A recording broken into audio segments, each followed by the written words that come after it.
Oh, I'm sorry. Did I break your concentration? Somewhere between science and superstition.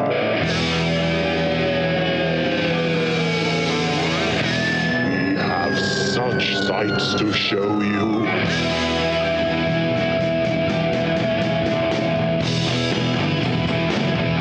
Strange Aeons. Welcome to Strange Aeons Radio. That's Eric over there. Hello. That's Vanessa over there. Hello. I'm Kelly. I have more news on the neighbor saga. Oh my God. I need to know. Nice.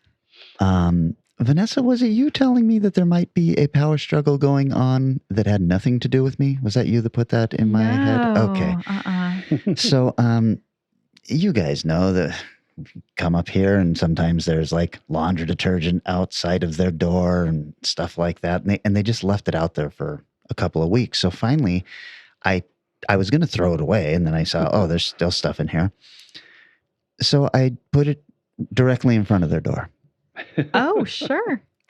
And there it sat for another week and a half. They would open their door, walk over it, and leave it there. What? And I was like, okay, so, that was a passive-aggressive thing of me to do. Sure. But this seemed like it was also super passive-aggressive, like, fuck you, Kelly. You don't get to tell us what Is somebody to do. else doing laundry here and it wasn't them at all? Well, no, because then they did laundry and left the stuff right there in front of their door. Oh. And I was like, what is going on here? And then I thought it was you, Vanessa, but somebody put it in my head. They were like, there may be a power struggle going on that has nothing to do with you, like between them, because it's, a guy and a girl in there. Oh. And I was like, oh, I didn't even think of that. Oh. But regardless of that, you have come up and seen like stuff on that little shelf out there, garbage, VCRs. I had to clean up I had to pick up a used mask that was there. And I was just like, wait, what the fuck, man? So I come out of the house yesterday, come out of my door here, and I see sitting on that bench thing, a empty carton of milk. So I'm just like, fuck. So I grab it, and as I'm heading down, I get down to the bottom of the stairs. I open the door, and he's coming in. So I just handed him the carton of milk, and I said, hey, man, what's going on here? Why am I cleaning up your garbage? And he was very apologetic, and he seemed kind of stressed and everything. And he said, I'm sorry, man. When the cops came last night, they basically told me to just leave that there. And I didn't want to get into it, but he said they didn't do anything. And I said, okay, that's fine, except I don't care, A. And B, the laundry detergent has been sitting there for 2 weeks. Yeah. So I'm not sure what the excuse is for that.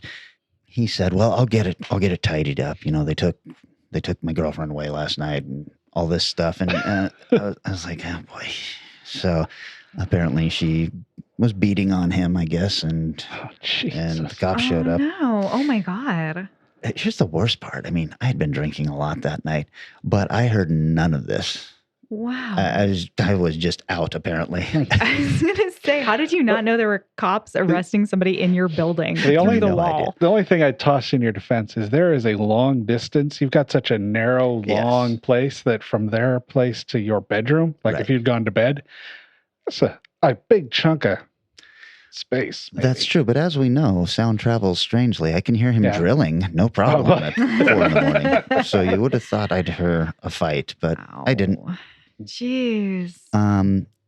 Anyway, when you guys came in today, the car out there was running and he was in it, and he goes out and sits in his car a lot, but he's been there since this morning. And I might have to go and tap on the window and make sure he's alive. Or what? You might have to edit all this out if it turns out he's dead. Oh my God.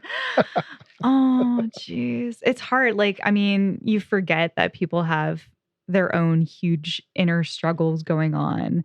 And God knows what that is going on in that apartment. That's true. Is he drilling in the middle of the night because somebody's telling him, like, he's worthless, and if he doesn't finish this thing, or is it that he's like really on drugs, or who knows what's going on? It's just, it's heartbreaking. Very weird. Yeah, but you know what? You know who's going through a lot of shit and their neighbors don't have to deal with it? This guy right here. This podcaster right here. That's exactly right. true. Yeah. Because that's how I was raised. Yep. No, same. Yep. So, Yep. Exactly. Like, I don't think excuses are good. It's just I mean, it's nice to think about that everyone's got shit.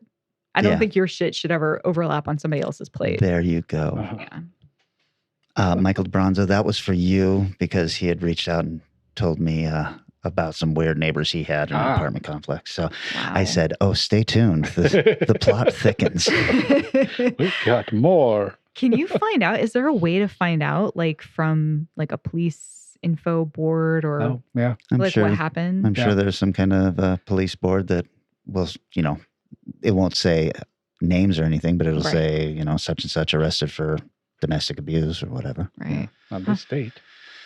So, yeah. And, Good I'm times. planning on moving and Yeah. I was just like, I didn't want to make a big thing just before I moved because I felt like, well, what is that going to do? That's just going to stress everybody out. Yeah. But he opened the door and I was holding his empty carton of milk. So it just kind of all came out. I'm glad Yeah. that you talked to him though, because I think you could go years thinking what's going on with somebody, Right. and then having that even a little bit cleared up is really, it's nice. Mhm. I guess. I mean, I look at it all as story fodder. So I sit at the bar and I'm like, want to hear about my fucking neighbors today? Well, weird shit. Living in the dorms one time, I woke up to the sound of this is an unpleasant story, of somebody screaming as they fell past my window. Oh, no. I was on the 9th floor. Oh my no. God. And so me and my roommate Leah at the time got up and we're like looking outside, and you could hear her. It was rather unpleasant noise. But she managed to land a couple inches from a sprinkler and a couple inches from the cement sidewalk Oh my God. and live. She didn't, the end story was that she just fell. Okay. She was sitting in her window and just fell. She just fell out of her window. Yeah. What floor was she on? At least 10. There was 12 total in the, oh my in the building. God. Yeah, so you never know what your neighbors are up to until they go right past your window sometimes. Jesus Well, Christ. also, let's not discount the fact that these neighbors I'm talking about are living in the apartment where the guy died. No, that's true. So The guy died? Yeah. Bad think I knew that. mojo. Yeah. So there might be something going on Haunting. in there. that's- Possession. Yeah. Hey, story fodder, like you said. There Yeah. you go. Yeah. The guy died in there, and I was the one who made the call because the place was starting to smell. And I was like, I don't know what's going on here, but probably somebody should check on this guy. He was there for a Oh, while. no. Yes, he was. He had liquefied. No, you got a liquefied neighbor? 90 degrees outside. Oh. And you know what this No. place is like when it's 90 outside. Oh my It's God. 140 in here. And Oh so, my God. yes, in the hot summer sun. I always hear about these stories, but never like directly. Yeah. Wow. That's a lot to take in. Yeah. So, Happy Sunday. Happy Thursday. Happy Thursday. Wednesday. People are wouldn't it be listening. funny if you do have to edit this entire story out because Oh my I go down there God. and knock on the window and he's decided to take care of it. No. Um, No. Oh my God. I would like to think that, sadness just naturally would have taken him. It's not that he did anything about it. It's just that, Yeah. Well, he just got real sad. Well, that makes it much happier. died What of a broken heart. Yeah. Such a happy, so Rather much than- better that way. Well, it's more of the fairy tale version. Oh my God. Vanessa, I very rarely read current comic books, Uh-huh. but I am reading The Last Ronin. Are you? Oh, yes. I am. have not been reading, although I know about it because I think there was a Kickstarter for this. Oh, Really? I don't think so. It's No? coming out month by month right now, Okay. Yeah. and it's on issue 2 or 3. This isn't the Keanu Reeves thing. No, Oh, this no. is Okay. Teenage Mutant Ninja Turtles. In the future, only one of them left, and he is out to avenge the death of his brothers. What? Super I dark. don't know about this. It's really good. Yeah. What? Like, Oh how my are the God. two of us reading it, but you're not? I don't know. I literally went to a comic book store yesterday and they were like totally like shut down COVID style, and they were opening 1 day a week for 3 hours, and they just had bundles, and I bought 2 bundles of other Ninja Turtles comics I hadn't come across. Well, but not this. Better get on this, because the coolest part of this, Eastman and Laird doing it together. No. And so Kevin's God. got the story, and Eric, there's like 2 pages in there that are clearly just his art, where it's a flashback. Oh my God. And it's like, oh, how cool. Yeah, it's really and then it's just nice to know that Laird is involved again. Yeah, I mean, like it's always sad when you watch the documentaries and it's like, and then they broke up. Yeah. One of them is it Eastman, who was really involved in the series, the Nickelodeon series. Yeah. Yeah. Heavy metal. He did a lot. Yeah. He went on to do a lot of stuff. So what issue are they on? How far do I have to catch I up? think only 2 issues, right? Oh, thank God. And they're big too. Mm-hmm. So it's just a very cool story. All right, I'm going to the comic shop right after this. Holy cannoli. Yeah, we got the comic shop right down. Exactly. I'm going to go right there. I'm not even kidding. Nice. I cannot get behind on this stuff because I'll never find it. That's what happened with like Wonder Woman, Dead Earth or whatever. Oh, right. I had to like specially hunt down issue, I think 3. It was such a bitch. That was a cool series too, though. It was good. Yeah. It was really fun. I noticed you put your computer away, but you're next. Yeah. What have you been watching? That's a great question, guys. Breaking out the hand computer instead. Yeah, the hand computer will let me know. So I checked out a couple of these sort of action-y films that have been popping up on different streaming services. So I saw Tom Clancy's Without Remorse. Oh, is that good? Yeah. Is that the Amazon part of the Amazon series? Yeah. That The looks Amazon good. one. It does look good. It's setting something up, clearly. Because definitely setting something up. The series they did with what's his name from The Office. Right. I thought it was really good. I enjoyed that show. Okay. Mm-hmm. So that's cool. This is just a movie, or is it a? It's a movie. Okay. Yeah, it's a movie. It sets up a character who was in the military and involved in something that went tits up, as it were. All of a sudden, Russians were involved, and it turns out he was being lied to about all kinds of things, and lives in the Middle East. And anyway, completes mission, goes home, and then of course the Russians seemingly are taking revenge, and everybody in his unit is being killed off. But they don't get him; they get his 8-month pregnant wife. Oy. Yup, dead baby, immediate dead baby. Yeah, so then you get to watch him out for revenge, and just incredible acting by, oh my gosh, I'm forgetting his name, Michael B. Jordan. I was just gonna say he was in Black Panther, right? Yep, So, bad guy in Black Panther. I love Michael B. Jordan. He's amazing, and he's gorgeous man. And yeah, it was fun. I'm really looking forward to seeing where they go with this. But it definitely felt like it's a Tom Clancy joint. I mean, it's anytime you've seen a Tom Clancy made into movie, it's that. Cool. I'm putting that on the list. Yeah. Oh, the one I watched was decidedly different than that. The Arrow streaming service continues to deliver. A film called Kioma from 1976. Okay. Probably the biggest claim to fame to it is has Franco Nero in it, who was in Django. Mm-hmm. He was the original Django. Mm-hmm. Holy shit, this movie's fun. Oh my God. It is such a, that could be Clint Eastwood playing that role kind of movie. And has really, he plays a character who's as they, 70s movie call him half-breed. So he's a very, very, very blue-eyed half Native American, half white guy. So it's not the greatest casting. But you can tell because he has long hair. So that must mean, I don't know. Sure. Clearly. But holy shit. I don't know if you've seen Franco Nero movies. I know I've seen one, but I can't remember. He is on-screen presence of power. Yeah. He's really good. And they've got great shootouts and family drama and problems with because he's an adopted kid, and the dad seems to like the adopted kid more than the other 3 sons. So they've got problems. And him and his dad are like the best shots in the area and stuff. It's just fun and nails it. And I liked it enough that I'd never seen Django. So I'm like, and that's also on Arrow right now. So I was like, let's watch Django. I liked Kioma a lot more. Huh. I've never even heard of it. Yeah, Django is about 3 or 4 really, really good scenes. and the rest of the movie is sort of nothing. I mean, it's just sort of there. But those 2 or 3 scenes are really, really good. And Franco Nero, sort of like you watch a bad Clint Eastwood Western, it's still pretty good. Sure. Mm-hmm. And I think he's got a little bit of that too. So those are really cool. Well, you guys know how much I love my shark movies. Oh, yes. Oh, yeah. And there's a brand new shark movie out that I had to rent.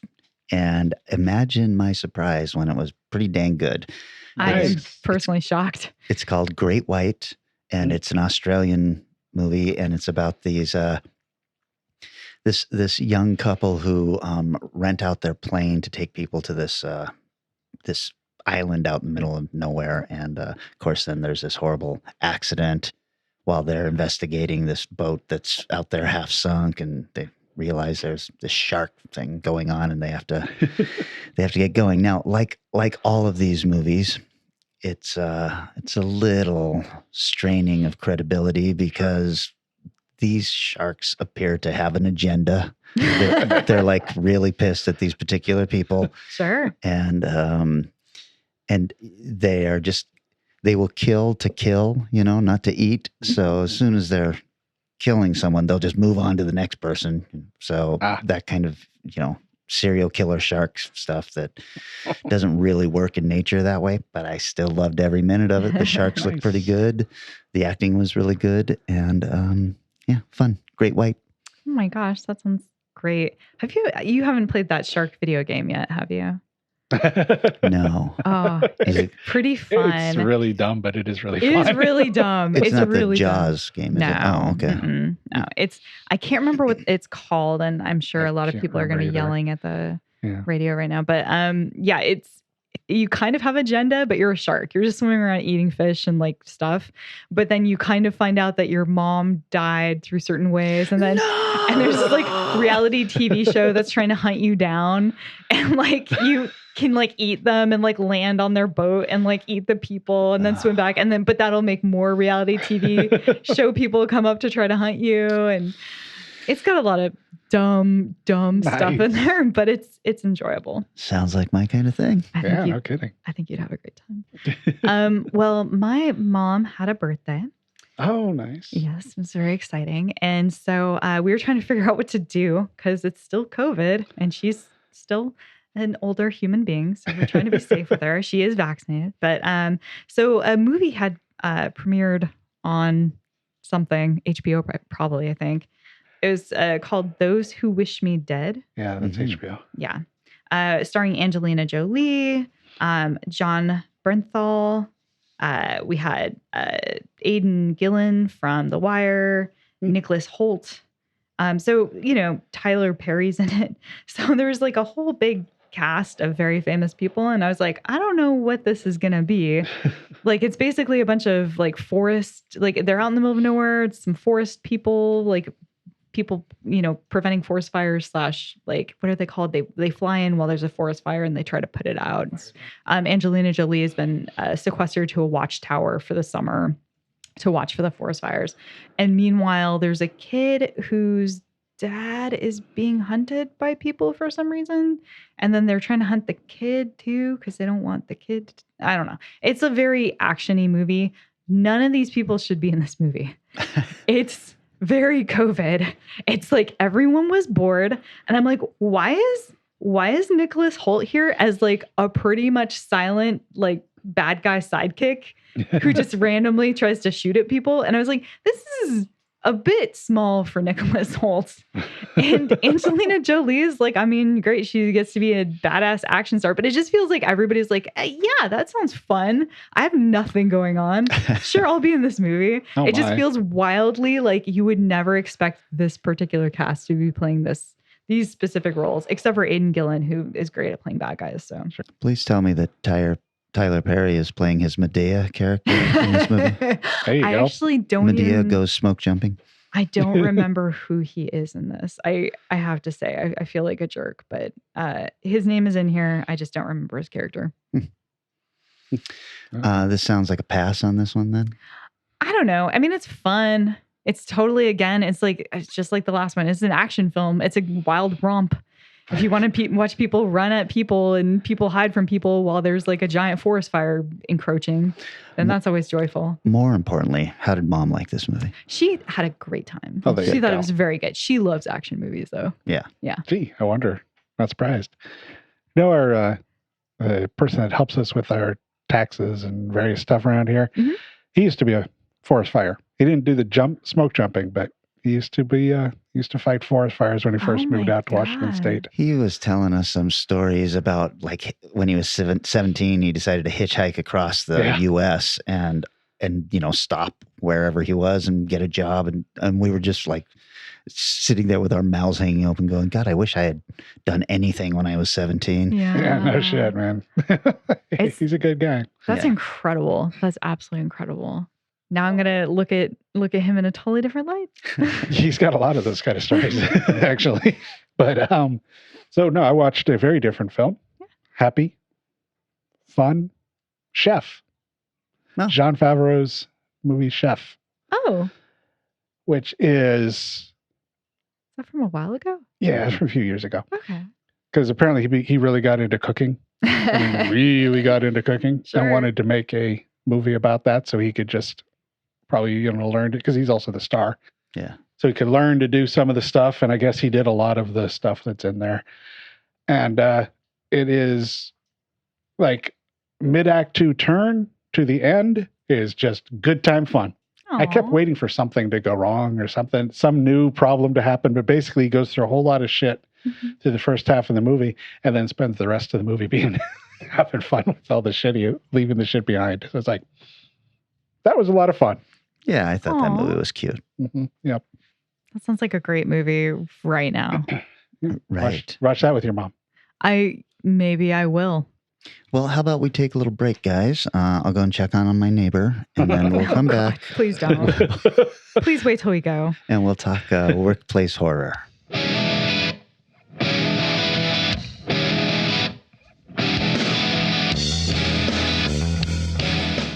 When we asked Reebok to send us Terry Tate, some people thought we were crazy. But I'm a firm believer in paradigm breaking, outside the box thinking. Hey, buddy. Break was over 15 minutes ago, Mitch! And since Terry's been with us, our productivity has gone up 46%. We're getting more from our employees than ever before. You know you need a cover sheet on your TPS reports, Richard. That ain't new, baby. Hey, Terry. Hey, Janice. But what's really impressed me is how Terry's become part of the Felcher family. Get high, baby. He fits right in here. That's a long distance call, Doug. To be honest, I wish Reebok sent us 10 Terry Tates. You want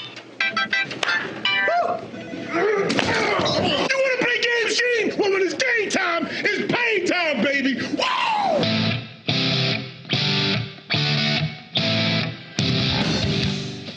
We are back, and this was my subgenre, you guys. I wanted to do workplace horror, or horror in the workplace. What am I going to call this? Office horrors. I don't know what your guys' movies are, so I don't know if that you're not going to want to borrow from my title. I was going to do the Bellco Experiment, and I watched about 40 minutes of it, and I was like, God damn, I think I liked this when I first saw it, and it was just so fucking mean-spirited that I was not having a good time with it. And so I decided to go with something kind of similar, but different. Ooh. And that is Mayhem. We're witnessing a model citizen here, transformed into a brutal, bloodthirsty, killing machine. Welcome to the home of Towers and Smythe Consulting. TSC is a firm fueled by greed, duplicity, and moral decay. I'm gonna need some scouts. What the hell are you doing? Firing you. I'm not leaving this building until I plead my case. Sure. Good luck with that.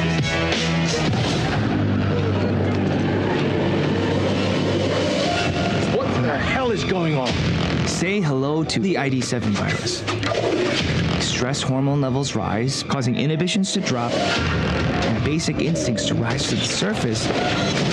traces of the virus should be eliminated in approximately 8 hours. What are we supposed to do for the next 8 hours? Try to remain calm. Hey, extreme measures, right? This is our shot. I'm offering 150 grand for Joe's head. We're talking about murder here. You should be offering at least 450. Him? Yup. You want to do this the hard way? You're enjoying this, aren't you? I just kicked his ass!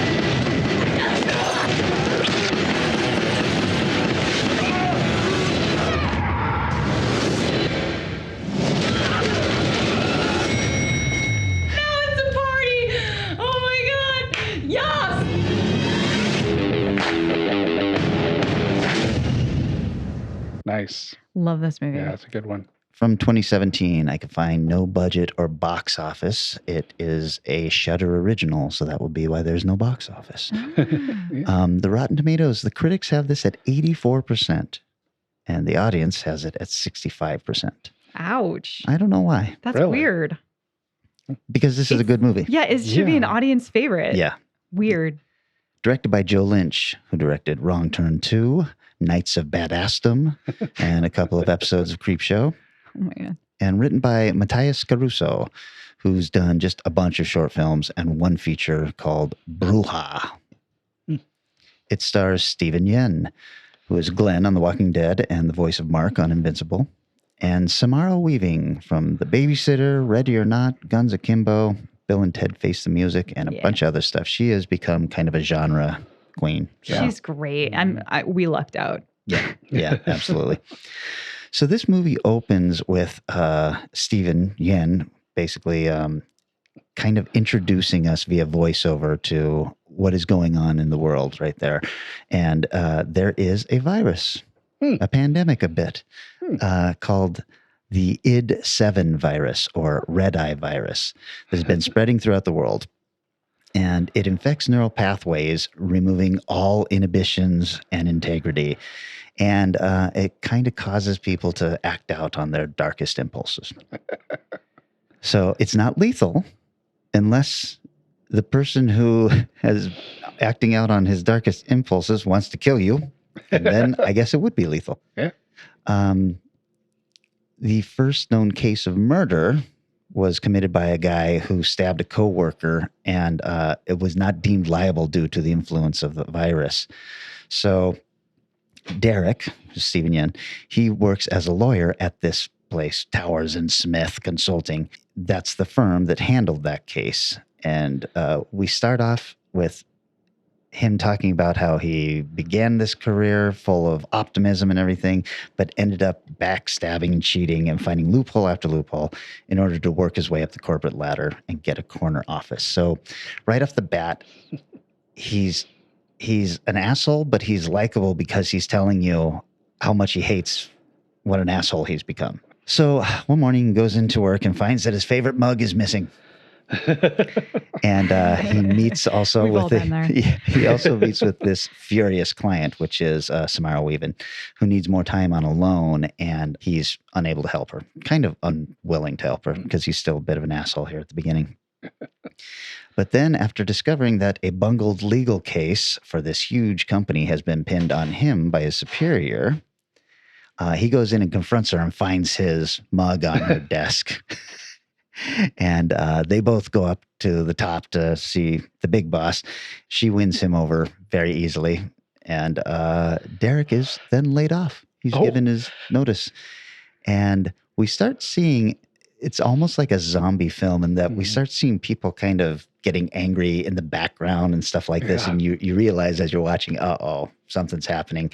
He gets dragged down and he's got his box full of stuff and everything, and he opens the door to leave, and outside is a SWAT team with a bunch of guns trained on the doors, and they're like, you guys are being quarantined, there's been an infection, and they drop this big, huge net basically over the building. And the thing about this virus is it generally burns itself out in like 24 hours. So they're told to just basically sit tight, everybody talk calmly, it's going to be fine. And immediately people start hitting each other, fighting with each other. And he gets grabbed. He goes, you can tell the people are infected because they have one red eye. This is an interesting thing to do because it lets you know when someone's infected for the movie, but it is so uncomfortable looking that I'm just like, God, I really hate that everybody's got this one red eye in this movie. It's a really disturbing look. He decides he's going to go up and talk to the top guy, and he commandeers an elevator and starts trying to make his way up there, and gets caught very quickly and thrown into this room where he's beaten up a little bit. And he meets then Samara Weaving, who has also been thrown in there. They both are infected, and they're both kind of fighting with each other. And they do fight with each other. They have a little fist fight and all this stuff. But then he basically convinces her, hey, we can work together. We can get your loan figured out. We can get my job back. And all it's going to take is us beating our way through everybody. And they're both totally fine with this because they're both infected. And that's basically the rest of the movie is him kind of, it's a super obvious metaphor. He is climbing his way to the top, and he's literally backstabbing and doing all of this horrible shit and meeting up with all these people. And it's kind of got a video game feel to it because he has to get to one boss who has a key card, which will get them up to the 3rd floor. But then there's someone on that has a key card that can get them up to the top. And so they have to like beat these bosses, it? And it's, This movie would have been better called Boss Level. This would have been a better title. Yeah. Yeah. I was thinking that exact same thing. But there's all this fun stuff going on. And the thing is there's some cringy violence in this, like people getting hit with hammers in the face and all of this stuff. But it's handled so much differently than the Bellco Experiment because you're really rooting for this guy. You feel like he's undergoing a character change, and you're starting to root for him. He's being less of an asshole, and he's actually looking out for someone else. The chemistry between him and Samara Weaving is fantastic. I mean, this is just a really gory, fun movie. And I saw it when it first came out, and I remember liking it a lot. And now watching it after watching the Bellco Experiment, I was like, wow, this movie is head and shoulders above that film. And it's a very similar premise, but I don't know. There's just the joy of filmmaking in this. And I feel like the writer who, only one other film, he nailed this so spectacularly. And how was it that, who did the Bellco Experiment? Why can't I think Zach? No. His brother's Guardians name is Zach. guy. Yeah. Who directed Guardians? James Gunn. Yeah, James His brother Gunn. is Zach Gunn. That's what I was thinking. How did he, who is a writer I love, how did he miss so spectacularly on the Bellco Experiment? It's very confusing. I almost did Bellco Experiment for that exact reason because I was really excited, and then watched the trailer and decided not to. Right. But yeah, like Mayhem it's weird. It feels like, how did this happen? Like, where did this come from? It is such a good, charming film. Yeah. So well written, so well paced, so well acted. It just feels like it came from the ether and some magical wizard went, boing, today you deserve this kind of film. This was the first movie that I noticed that was a Shudder exclusive. Yeah. And I remember thinking, oh boy, this will be bad. Oh, yeah. And it was so good that I was like, what's going on here? And so Shudder had gotten some kind of influx of cash and had decided we're going to go to these film markets and we're going to become a distribution company as well. So they would go in and actually spend some money on these things. And they're, horror fans who are actually looking for horror as opposed to, well, this will sell because it's horror. Right. Yeah. Mm-hmm. So anyhow, I have just one little piece of trivia here. This is really uncomfortable. Okay. There's a scene with two employees having sex in the background. Oh my. Oh, I think I... And the two employees having sex were actually having sex on set. They are in a relationship, and they went for it. Oh my. Authentic. Why not? I was like, what? I read this, and now I kind of want to watch that scene again. And it's like, it's not as sexy as you think it is. Because I remember knowing before and watching it and going, I mean, it doesn't matter. They could have been faking it. It's like, it's well, there. That's just it. Yeah. I didn't feel like, boy, that is an authentic looking. Nope. Just looks like two people bumping. Yeah. And then finally, it was filmed in Belgrade, Serbia in March over 25 days is all. Whoa. And when you think of it, that is pretty amazing because there's a lot of shit going on there. A lot of effects. Continuity alone. That's insane. Yeah. Yeah, because both of them have a bunch of blood running down their face all the time. And I'm like, oh, this matches pretty well from shot to shot. Yeah, and all the physicality in that movie. Wow. There is so much. I mean, there's one scene where they just kind of run into this gang and they just start swinging. She's got a nail gun and he's got a wrench. And then they just go to town on everybody and you just keep seeing people get hit in the face with a wrench or a hammer. And it's like, fuck, ouch, oh my God. And he gets stabbed a couple of times. And it's like, wow, this is a brutal movie. But for some reason, never as mean-spirited as Bellco. Wow. Just making me very happy I didn't watch Bellco. So for my pick, I was so excited because I forgot how much I wanted to see this movie until I was looking for films and came across the trailer for this and was like, oh my God, I've wanted to watch this forever. So I went with the 1997 movie Night Watch. I think the best attitude to take is that you'll have plenty of quiet time for studying. Assuming the idea of it doesn't bother you, some people it bothers. So I'll be alone here at night. If they tell you, well, sometimes an ambulance or police comes in, but apart from that, it's just you and them.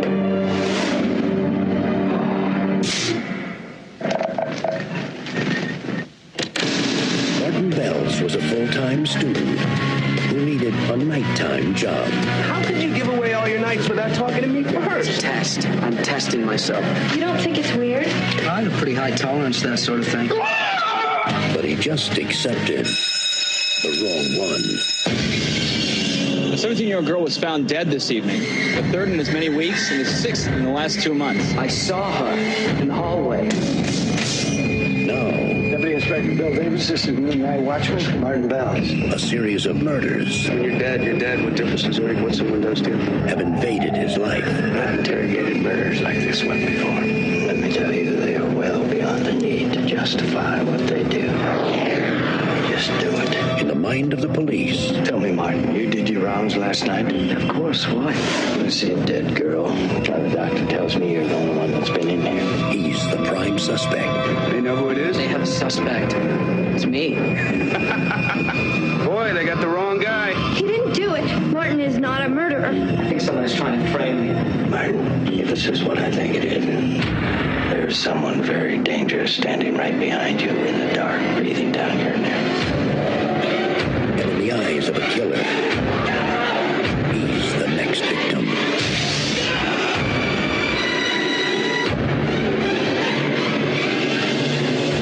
Ewan McGregor, Patricia Arquette, Josh Brolin, and Nick Nolte. Tell me something, Martin. Are you still going to maintain your innocence? Night Watch. I like this one. I do too. This is the Russian film, right? No. No, this is Ewan McGregor. Ewan McGregor movie. Oh, I don't know this one then. Yeah. It does not have the space between night and watch. I don't know if that makes it different from the Russian one or not, but Apparently. yeah, no. It's interesting in that it oh my God. Anyway. Well, just tell us about the movie. Who wrote it? Who directed it? So this one has a Rotten Tomato score actually really low, 28% critics and 48% audience. Critics, from what I could see on Rotten Tomatoes, basically said it wasn't as good as the original. It is based off of a Danish film called Nattevagaten. And we're down on it because of its lack of success. And I was like, that's a very lazy critical response. Yeah. So, I don't. It's not a good movie because it didn't make much money. Wow. Okay, you really phoned it in that day. The budget for this movie was $10 million. Box office 1.3. Oh no. Yeah. Yeah. Man. It's directed and written by Ole Bornedal, who had actually directed and written the 94 Danish version. It was co-written by Steven Soderbergh. Oh, wow. Yeah. This film is kind of crazy. So, for example, we have Ewan McGregor, Lauren Graham, Patricia Arquette, and a very baby-looking Josh Brolin sitting around hanging out together as 4 friends, watching the TV. This is the start. And you see Nick Nolte show up. Wow. So, yeah, the cast for this is nuts.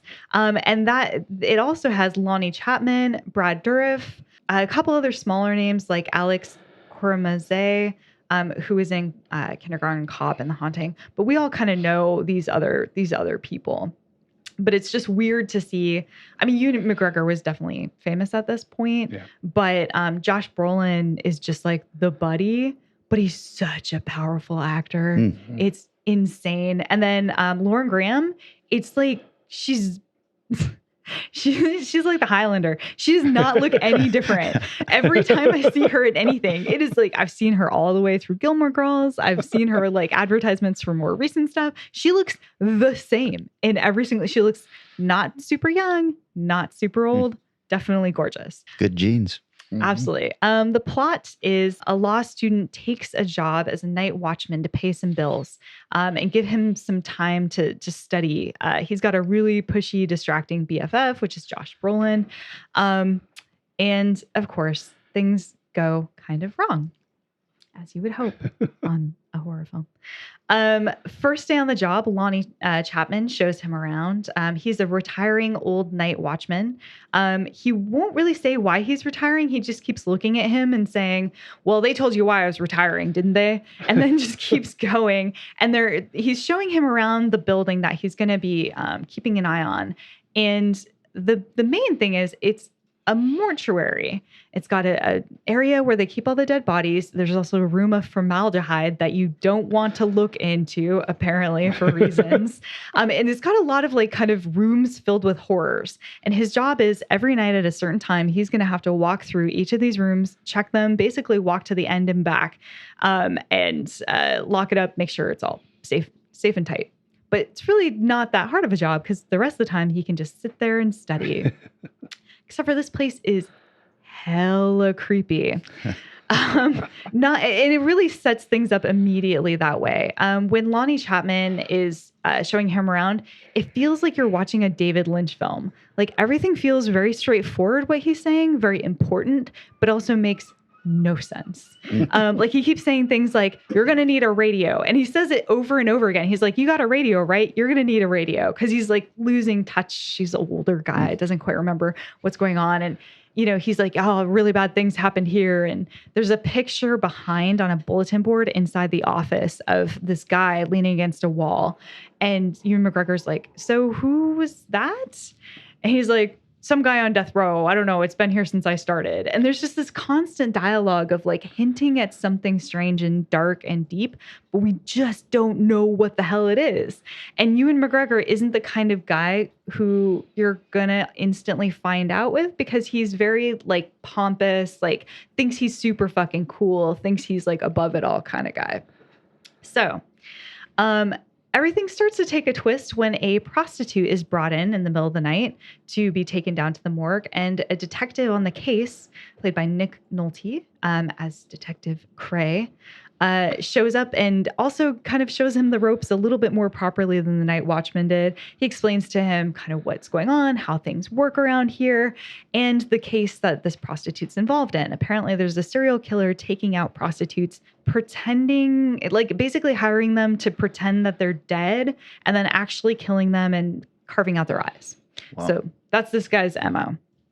Nick Nolte is super nice in a way that no one else has been to Ewan McGregor's character, Martin Bells. Just kind of helping him out a little bit, really taking him under his wing and saying, okay, kid, don't worry about it. It's not a hard job. Don't worry about this and that. You'll be fine. Meanwhile, things start to get a little strange. His best friend, James, who's played by Brolin, begins to act really weird. He starts off by playing a prank on Martin, pretending to be a body that comes to life. So he breaks into the morgue, sneaks past him, goes down, and then like there's these pull cords over each of the dead bodies so that if somebody were, actually alive, they could pull it and a light would go off and he'd have to go down and check it out. So there's a lot of creepy moments of him like being worried this thing is going to go off at all times. And then like other things happen, like his alarm goes off telling him he needs to like go and check on the bodies. And he's like, okay. And so the light actually goes off and he's like, oh, what? And of course it's his friend playing a prank on him. So you're like, okay, that's a little bit strange. Then his friend also starts this bar fight. They're both like academic kids, so they're very smart, a little too smart for their own good. And like his friend like starts a fight with these two huge, very basic thug looking dudes by basically calling them Neanderthals and asking when their hair fell out and all this kind of ridiculous stuff. And then confessing after they leave the bar that he met this prostitute and he paid her just to watch her do very random things. And he was like, it was fascinating. I would tell her, go stand over there. She'd go stand over there. Tell her, come over here. She'd come over there. And, ended up sleeping with her. So James is going through this kind of weird moment in life where he's acting out in bizarre ways. And it only gets worse when he puts his friend Martin on a blind date with a prostitute named Joyce, and then interrupts their date by sitting down and making Joyce do weird things and saying, I will give you $50 if you drink this drink. And she goes, okay. And then he pours it to the very, very top and then lifts the finger and starts forcing her to drink it faster and faster. So James is doing some weird shit and then trying to get her to give his buddy, Ewan McGregor, a hand job at the table. And then he says, I'll give you $150. That's all my money I've got on me today. If you can tell me that you love me, but mean it. And this poor prostitute is just empty and she's barely there at all. As it is, she has only been giving one-word answers. And so she tries and tries and tries. It's really an upsetting scene where he's just like, no, I don't believe you. No, I don't believe you. And then in the end, he doesn't give her the cash. Because she couldn't do it. And she's like sobbing. It's really rough. So of course, you start to wonder, James knows the layout of this place and seems to be messing with some prostitutes. Maybe there's something going on here. But we also start to see that there might be an implication that Ewan McGregor might be behind these prostitute killings. They start to find pieces of his DNA around. The body of one of the prostitutes is sexually assaulted and moved to another place, and they think that maybe he's involved. There was a previous night watchman who had this same problem where apparently he'd been sexually assaulting the dead bodies. And the prostitute from this dinner gets in contact with his girlfriend and says, you have to ask him to stop doing this. And his girlfriend's like, what are you talking about? And she says, he's making me play dead while he's hiring me and making me play dead. So obviously somebody's trying to set him up for the fall of this serial killer. And we don't know who. It could be so many people. I mean, obviously his best friend is potentially behind it. But then we also have Brad Dourif, who's this kind of assholey like head mortician who comes in anytime something goes wrong. So when the light goes off, he's supposed to call like the kind of doctors to come in and check in on this body. And Brad Dourif shows up and he's like, oh, sorry. Yeah. False alarm. And Brad Dourif's like, what the fuck? I just got here. I'm going to fucking fire you if you do this shit again. It's weird to see him as kind of straight-laced, but they also give him like this drug addiction. So he's like, hey man, are you a fan of like the Zine family? And he's like, what do you mean the Zine family? And he lists all these drugs that end with Zine. He's like, I will give you one right now if you calm the fuck down. So there's Brad Dourif who, is trying to get him fired. And it's like, okay, maybe he knows everything. He's really fucking weird. But the evidence is piling up further and further against Martin as we try to figure it out. And then, of course, tension builds and we end up in this sort of amazing final act of twists and turns and final killer versus non-professional hero detective story. This film I really liked it. I had no idea who did it. And I just kept all the way through going, maybe it's this person. Maybe it's this person. I actually put a monetary bet at the start of this movie. Going, I bet it's going to be Brad Dourif, because why else would Brad Dourif be in this movie? And like based on casting. Oh my gosh, totally. And like, and I don't know how well Brad Dourif was known at that point. So I just don't know his career well enough.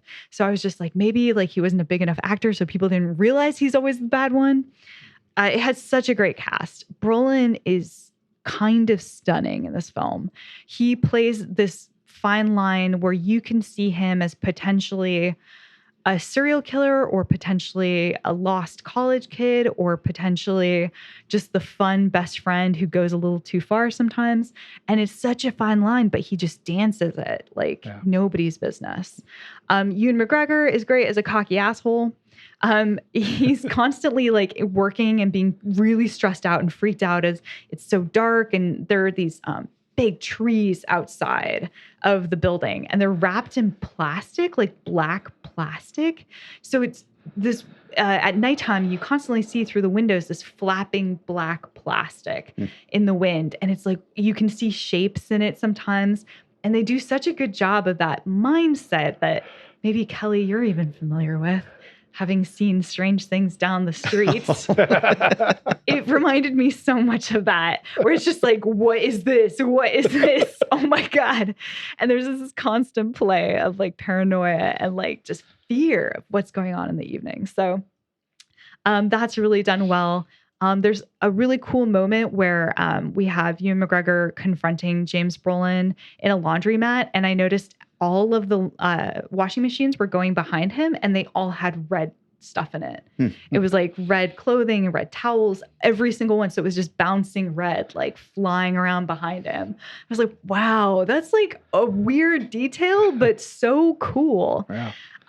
There's also this other just nice details. There's moths that are in the light above Ewan McGregor, like in his little office. And as the movie goes, they become a metaphor for what's going on with him. Oh, interesting. Yeah. So he gets like further and further entangled. And then at one point he looks up and they're all dead. And you're like, oh man, shit's going to get real.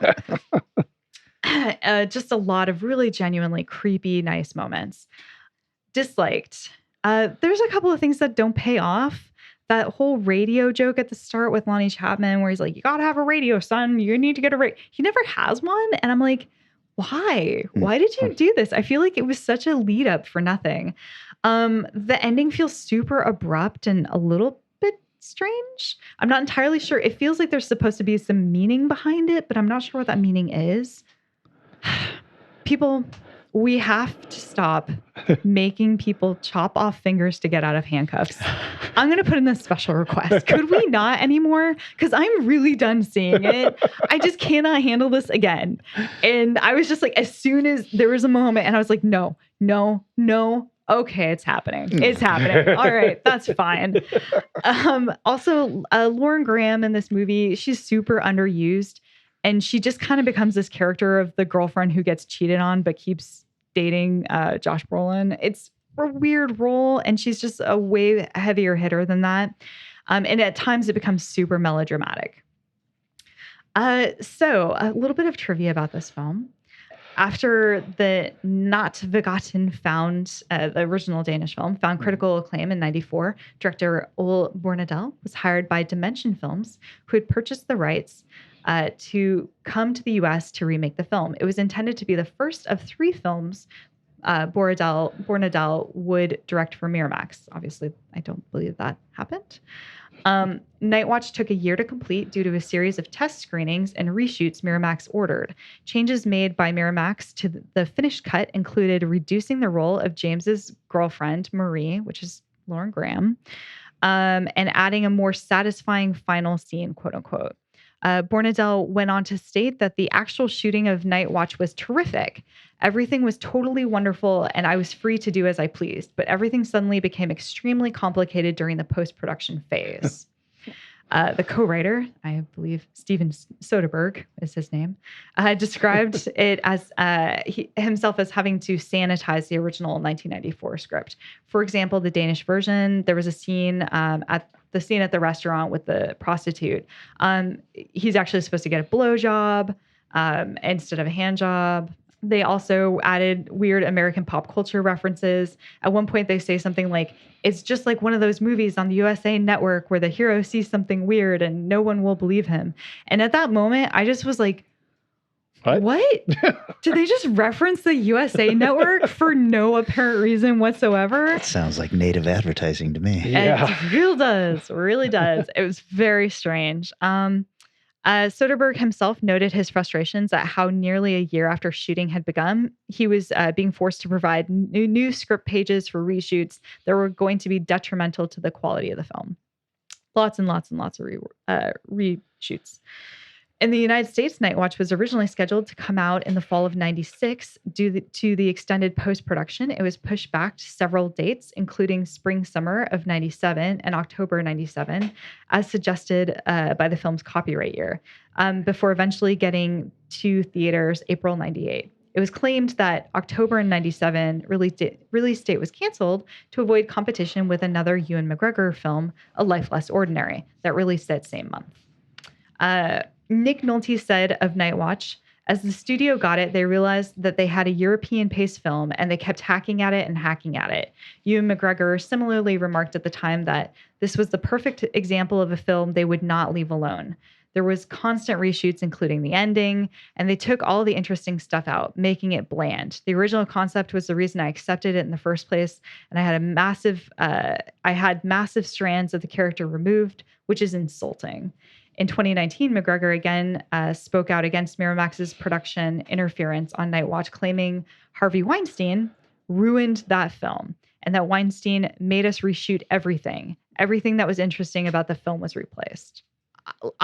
For all of that, because between the Rotten Tomato score and the different stories of how it was reshaped and remodeled and redone, you would think this film sucks, but it's actually pretty good.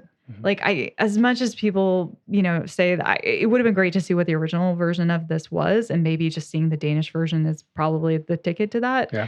I think it's a really good film that ages extremely well. 2 questions. Yes. Does this all take place over one night? It does not. Oh, okay. It's over like weeks and weeks. Okay, good. Because I was like, boy, this sounds like an awful lot of shit happening. No. It's really funny. So all the scary moments you see with Ewan McGregor where he's like petrified in his office, they then overlap with him hanging out with his friends like that next day being like, no, I wasn't scared. Oh yeah, like they showed me this dead prostitute. It's no big deal though. I mean, it's just death, right? That's supernatural. And then you see his eyes, they're like saucers. Just like he like can't breathe, and they just keep doing that over and over again. So there's a really good play with like time. It feels like it moves pretty well. Nice. And then what did you watch it on? Oh, I actually paid the $4. Okay. Oh no, I didn't. I'm sorry. I watched it for free on Plex. Don't do that. Oh. Pay the $4 for Amazon, for the love of God. There were so many ads. It was like every 5 minutes. Jeez. Yeah. Okay. And I felt committed. I wanted to stop about halfway through and just watch it properly, but I don't really gone that far. Halfway Well, through. you sold me on this one. I've never seen it, so. Check it out. Yeah, it's Definitely fun. check it out. I remember it as one of those, Ewan McGregor things where I saw Shallow Grave. It's like, I must watch all his movies. Right. It's a pretty good one. My title is less friendly to the general posting. I watched 2020's Butt Boy. So what do you do? Detective. You look like every detective ever. Oh, yes? Ow. Just get the greasy hair and the earring. Looks good. You look good. What about you? What? What do you do?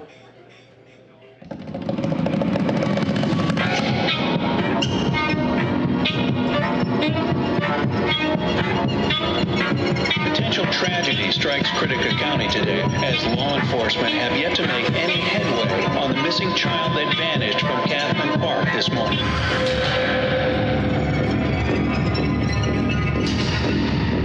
So you're asking me to go off this happens to be a father living in the suburbs of Critica County, who also happens to be your AA sponsor, has been secretly running around, cramming objects, animals, and children up his ass. Then he somehow digests them, and he does this in sprees, almost in serial killer fashion. Is that about it? Uh-huh.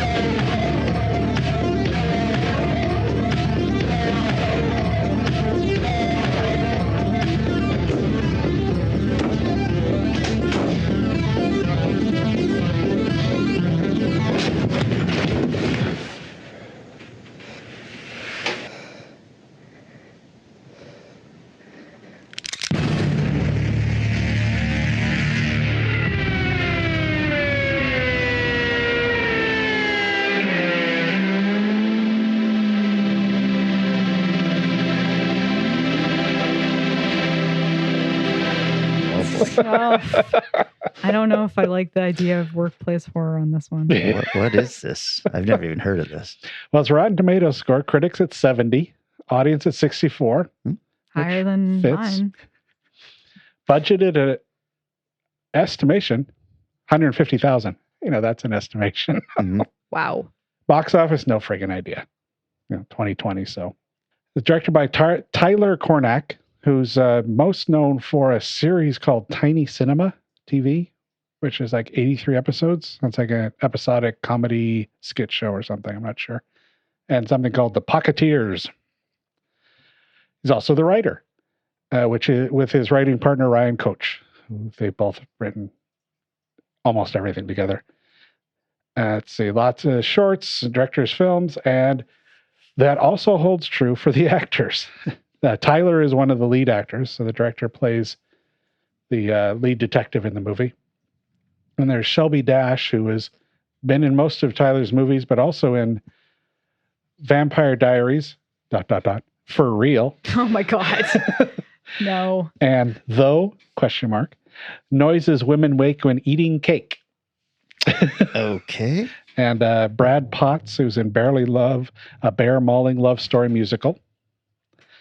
Oh my God. Sorry. That's a lot to take in. That takes a moment there, doesn't it? Oof. And Circus of the Dead and Puppet Master 10, Axis Rising. There's 10 of those? At least. Wow. This is presented by Epic Pictures. That logo comes out. I've seen this one a lot. So it starts off, my first thought, the first shot, I'm like, whoa, this is a lot more low budget than I thought. Which is weird because the rest of the movie looks fantastic. But this first shot just looks bad. But he's at work doing IT work for a roofing company that starts their day every morning with a rap cheer where they all get together and rap about the day's work. Oh my God. Have either of you ever worked in a place that does that? No. I have. Oh my God. It's really weird. And it really doesn't work at all. So, and our lead guy here has to go in and Chip and get the old finger up the butt check. And when he goes into the doctor seems to leave it there for a little too long, but Chip doesn't seem to mind. Wow. No. Yes, I said that a lot during this movie. Oh my God.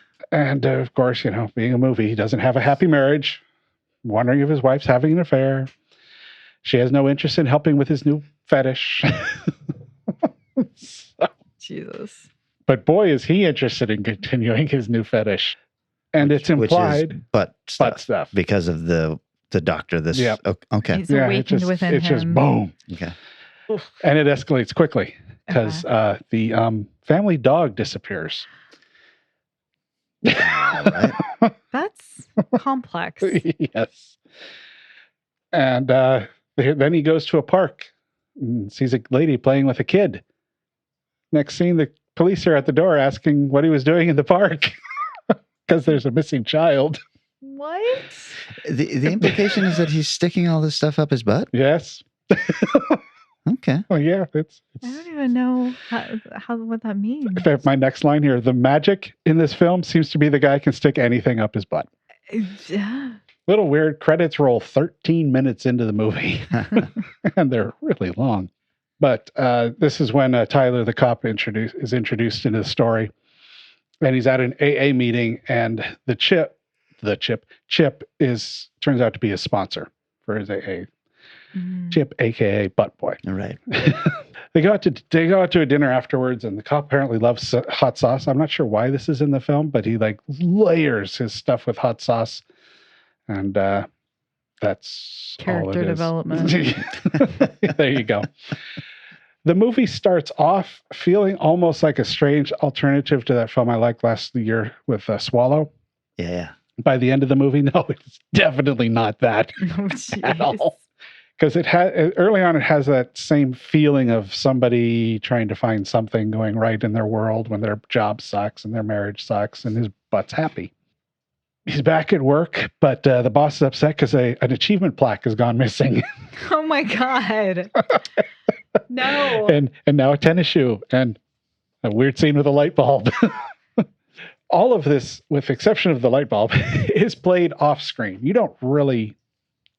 It's like, is that really is that really what's going on in this movie? So the film deals a lot with obsession. So they show the cop also being kind of an obsessive, except his obsession is with, busting people, being a cop. But the job has a bring your child to work day. And so we get a shot of one of the children. They decide to play hide and seek at work. And one of the children, you see a guy Chip working at his desk, and suddenly there's a kid underneath his desk. The next scene is him erasing videotapes in the video room. Then I wrote, at this point, it sure seems like he might be sticking kids up his butt. However, it still feels like, really? Is that really what's going on in this movie? So you're still not entirely certain. Here's a great breakdown of the story by the AA Cops chief. So this whole line is in the movie. So you're asking me to go off this theory you got about a white married male who happens to be a father living in the suburbs, who also happens to be your AA sponsor, which I might add has been secretly running around cramming objects, animals, and children up his asshole. Then he somehow digests them, and he does this in sprees almost in a serial killer fashion. Is that about it? Oh my God. And yes, that's exactly it.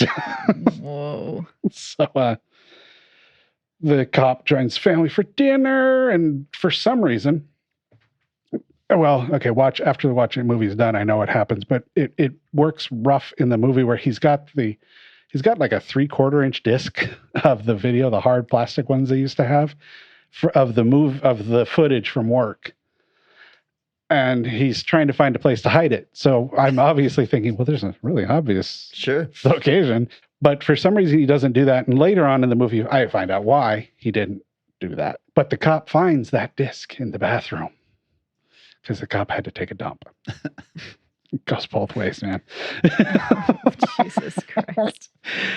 Then the story goes back and forth, continues. There's a children's birthday, and it's a laser tag game. It's actually an incredibly well shot scene. Feels almost like a climax of the movie with all the stuff that's going on, not all people running down, but it's not.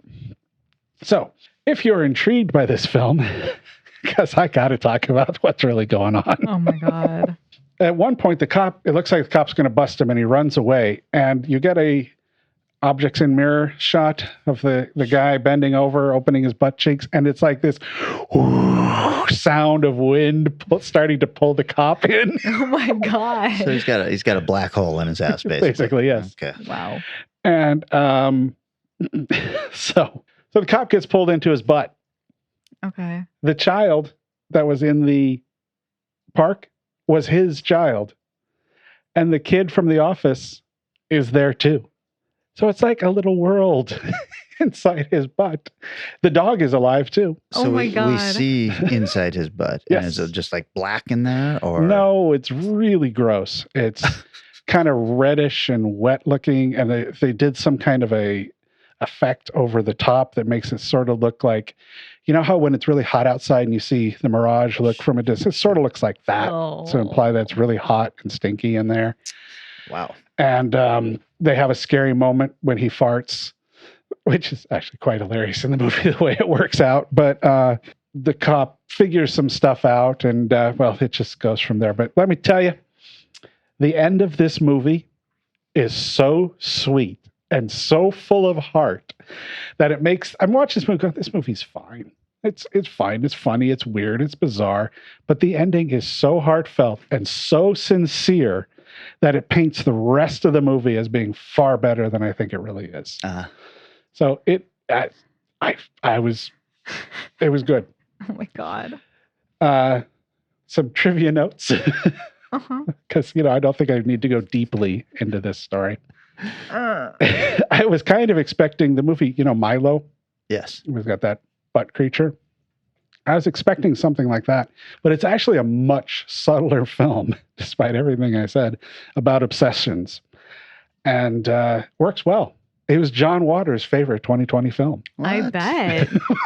Tells you a lot about it right there. Doesn't sound like the John Waters I know. The Hairspray guy, the guy who's done all those sweet little family movies.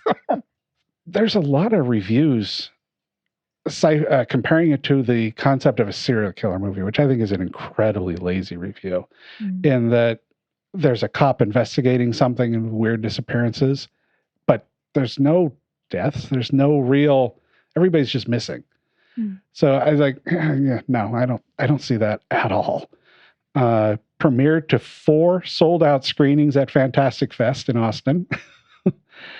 And it was actually based on one of Tiny Cinema's original comedy sketches. I like the consensus that was listed in Rotten Tomatoes. Instead of a gross out gag fest, Butt Boy is a surprisingly tender, bizarro comedy that works best because it plays the strangeness so straight.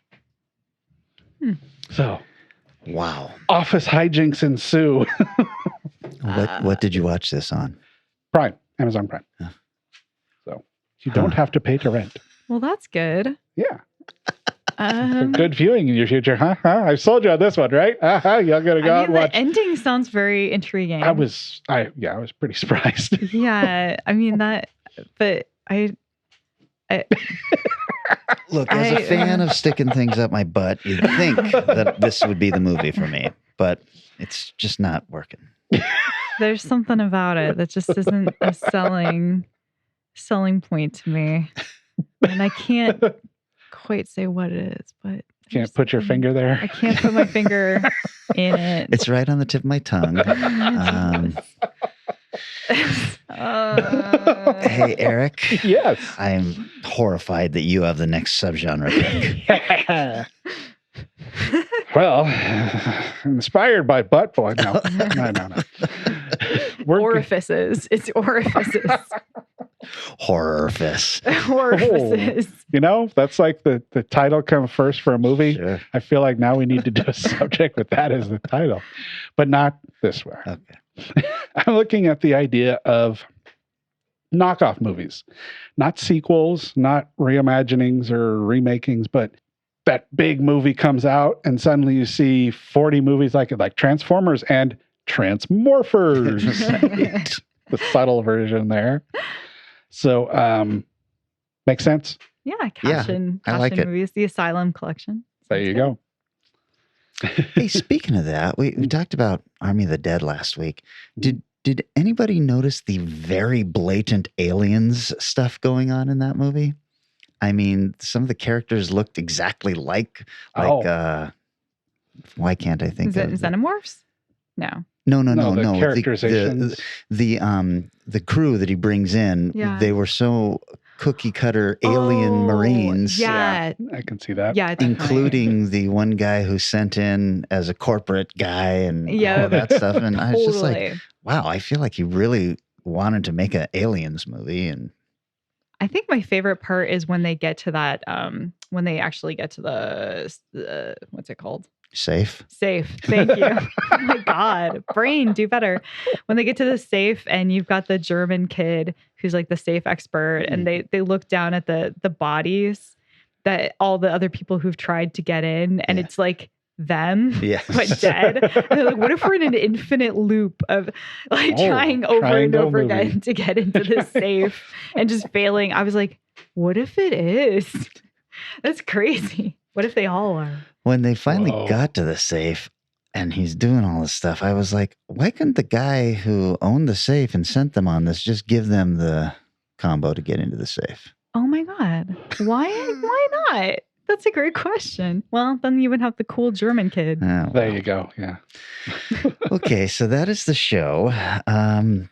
Thanks, Eric, for that. That was wonderful. I'm glad to end it that way. Oh my God. And many thanks to everyone who's out there liking and sharing, who's participating in the value for value method and all of this stuff. We love everybody so much. And yes, can't say thank you enough times. And with apologies to Vanessa's mother for my movie this week. Right. God. Oh my God. Make sure to share this with your family. Yes. It's funny because so many of my relatives have gotten sucked in, and I'm like, I'm not censoring anything that I say. I'm just aware. Right. I'm just very aware now. Right. Well, I'm sure she's going to have a talking to you about who you hang out with now. So. Oh, she asks about you guys. So don't worry, we're there. Oh, good. Oh, nice. Okay, so that is the show. We'll be back in 1 week, and we are talking knockoffs. Knockoffs, yeah. Yeah. All right. See ya. See ya. Our show is recorded somewhere high above Naval Station Everett at the nexus of all realities and is engineered and produced by Eric Morgret. Our theme music is Strange Aeons Part 1 by the band Nightshade and is used with permission. Find Strange Aeons Radio on Facebook, Twitter, and Instagram, and wherever fine